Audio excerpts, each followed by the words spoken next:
হ্যাঁ, সব দুঃখ কাটিয়ে আর চলে এলাম আবার। আজকে রবিবার, খাবার দাবার নিয়ে চলে এসেছি। কি করব, ওর অনেকটা বয়স হয়েছিল, সবাই বলল ওর এখন মানুষ হিসেবে যদি হতো 100 বছর বয়স হয়ে যেত।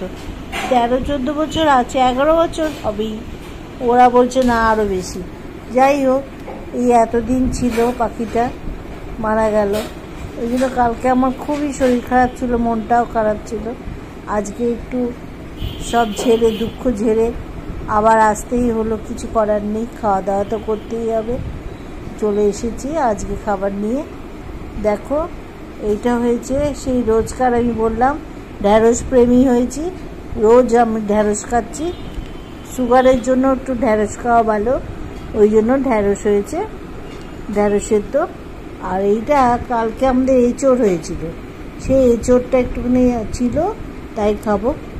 আর এটা হয়েছে কলমি শাক, সব তরকারি টরকারি দিয়ে এটা কলমি শাকের চচ্চড়ি, ঠিক আছে। আর তার সঙ্গে হয়েছে রবিবার, এটা চিকেন হয়েছে, চিকেনের এটা হয়েছে, দেখো এটা হয়েছে চিকেন তৈরি হয়েছে, কষা কষা করে বানানো হয়েছে, যেন ঝোল বেশি রাখলে অসুবিধা, অল্প ভাত খাবো তো, ওই জন্য হয়েছে চিকেনটা এরকম কষা কষা। তার সঙ্গে আছে পেঁয়াজ, সাদা পেঁয়াজ, সেই যে সাদা পেঁয়াজ, গন্ধরাজ লেবু, একটা লঙ্কা, আর আমার গুড় আমটাতে আমি রোজ একটা করে খাচ্ছি, এটা খাবো। লাস্টে সব মাংস খাওয়ার পর একটুখানি চাটনি খেতে ইচ্ছে করে, তো ওই জন্যই এইটা নেওয়া হয়েছে, গুড় আমটা, ঠিক আছে। এই হয়েছে আজকে রবিবারের মেনু। রবিবার একটু সবাই ভালো মন্দ খাবে, আমাকেও ইচ্ছে হলো একটু মাংস খাবো, ওই জন্যই মাংস আনা হয়েছে। আর আমি ভেবেছিলাম আজকে মাছ খাবো, একটু পাকা পোনা, পাকা নয় ঠিক পোনা নয়, হয়েছিলাম বোয়াল মাছ কিংবা শোল মাছ, অত ভালো আসেনি বাজারে। আজকে খুব একটা বড় যেমন চেয়েছি অতটা আসেনি, ওই জন্য আবার চিকেন নিয়ে এসছে, চিকেন নিয়ে এসছে, চিলি চিকেন হয়েছিল না, কষা কষা এরকম আজকেই হয়েছে। দেখো কি সুন্দর দেখতে হয়েছে, দেখেছো, কষা কষা দারুণ খেতে হয়েছে।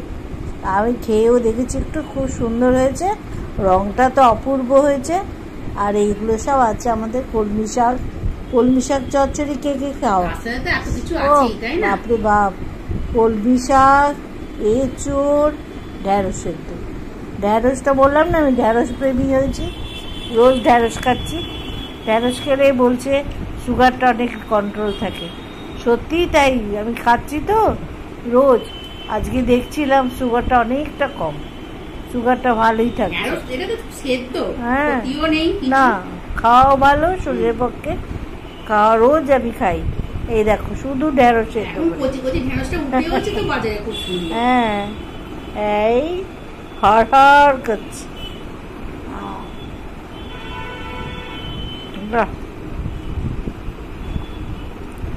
ঢ্যাঁড়স সেদ্ধ,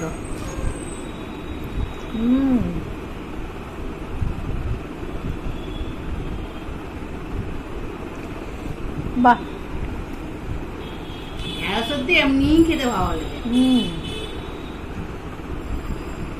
তোমরা কে কে ভালোবাসো ঢ্যাঁড়স খেতে এরকম হরে? আমার বাড়িতে আমাদের ছেলেরা কেউ পছন্দ করে না, আমার নাতি না আমার হাজবেন্ড, কেউ পছন্দ করতো না এই ঢ্যাঁড়স। আমার ঢ্যাঁড়স খেতে কিন্তু খুব ভালো, আমার ঢ্যাঁড়স, কচু, আমার হরে সবই ভালো লাগে, ঢ্যাঁড়স ভালো লাগে, বিউলির ডাল ভালো লাগে, পুঁই শাক ভালো লাগে, সবই ভালো লাগে, এগুলো খারাপ লাগে না। যাই হোক, আজকে আমার এই খাওয়া দাওয়া, বিকেলে দেখা যাক কি হয়। আবার দেখো এঁচোড়টা দিয়েছে, এঁচোড় কালকে খাচ্ছিলাম না, অতটা তরকারি অনেকটা হয়েছে, খারাপ হয়নি এঁচোড়, না এঁচোড় তো ভালোই হয়েছে। কাকা শনিবার কাছে নিরামিষ, নিরামিষ এঁচোড় তো ভালোই লাগে, আমার তো খুব ভালো লাগে। বাহ। তুমি এঁচড় খেতে খুব ভালোবাসো। এঁচড় ভালো, ছোলা দিয়ে করেছে তো। হ্যাঁ, ছোলাগুলো দিয়ে দিয়েছে, ছোলা দেওয়া হয়েছে, ভালো লাগছে। বেশ, ঠিক আছে, আজকে সব খাওয়া হয়েছে। দেখলে পেঁয়াজটা কি সুন্দর খেতে না? সাদা পেঁয়াজটা খুব ভালো দেখতে।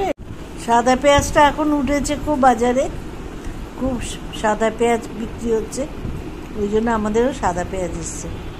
দেখি খাই তাহলে, ঠিক আছে, ভালোই হয়েছে। এই দেখো গন্ধরাজ লেবু, এটা তো ভীষণ ভালো। গন্ধরাজ লেবুর গন্ধটাই তো একদম মাতোয়ারা, দারুণ খেতে। বাহ, কলমি শাকটা কি নরম, চচ্চড়িটা করে তো ভালোই লাগছে, একটু পেঁয়াজ ফোড়ন দিয়ে করেছি। ও, পেঁয়াজ ফোড়ন দিয়ে, বাহ। আর কি করলি? পেঁয়াজ ফোড়ন রবিবারে কত কিছু হয়ে গেল বলতো। তুই কি করলি পেঁয়াজ ফোড়ন দিয়ে? ওই তো একটু একটু সব আনাজ, যখন আনাজগুলো ছিল, একটু বেগুন কাটা, একটু কুমড়ো, একটু রাঙালু, সব রকম ছিল কেটে, আর কলমি শাকগুলো বড় বড় করে কেটেছি। কড়াই একটু পাঁচ ফোড়ন আর পেঁয়াজ ফোড়ন, শুকনো লঙ্কা, কাঁচা লঙ্কাটাকে দিয়েছি, দিয়ে আনাজগুলো দিয়েছে। বাহ, আর নুন মিষ্টি হলুদ তো হবে, এরকম খারাপ না। এরকম চচ্চড়ি করে বেশ ভালোই লাগে সবসময়। মাছের মাথা দিলে হেভি লাগে খেতে। ও, এরকম শুধু ভাজা রোজ রোজ খাওয়ার থেকে এই একরকম ভালোই হয়েছে, বেশ ভালো খাওয়া হচ্ছে। বন্ধুরা, আজ রবিবার, তোমাদের কার কার বাড়িতে সব মাংস হয়েছে? সবার বাড়িতেই প্রায় হয়েছে মাংস, সব মাংস। আমার তো এতে মাটন দেখলেই মনে হবে খাবো, এই হচ্ছে ব্যাপার। রোজ তো খাওয়া উচিত না, শরীর তো ভালো না, সেই জন্য এই চিকেনটাই আনা হয়েছে। আবার পরে রোববার হবে মাটন, ঠিক আছে, ঠিক আছে। আরে বাবারে, তাহলে আগে থেকে কিনতে হবে। ঠিক আছে, আজকে এখানে রাখছি, ছাড়ছি তাহলে। সবাই ভালো থেকো। আর সামনে রবিবার জামাই ষষ্ঠী, তাহলে সবাই তৈরি হও, যারা যারা জামাই হয়েছ, নতুন জামাই যারা হয়েছে, সদ্য বিয়ে হয়েছে, সবাই তৈরি হও। তারাও তৈরি হও, সবাই তৈরি হও। আর কি, কোনো ব্যাপার নয়, আনন্দ করো, ভালো থেকো, সুস্থ থেকো। আজকে এখানেই ছাড়ছি, আবার পরে কাল বিকেলে দেখা হবে। ছাড়ছি, সবাই সুস্থ থেকো, লাইক দিও আর সাবস্ক্রাইব করো, আর কি বলবো, শেয়ার করো। ব্যাস, টাটা।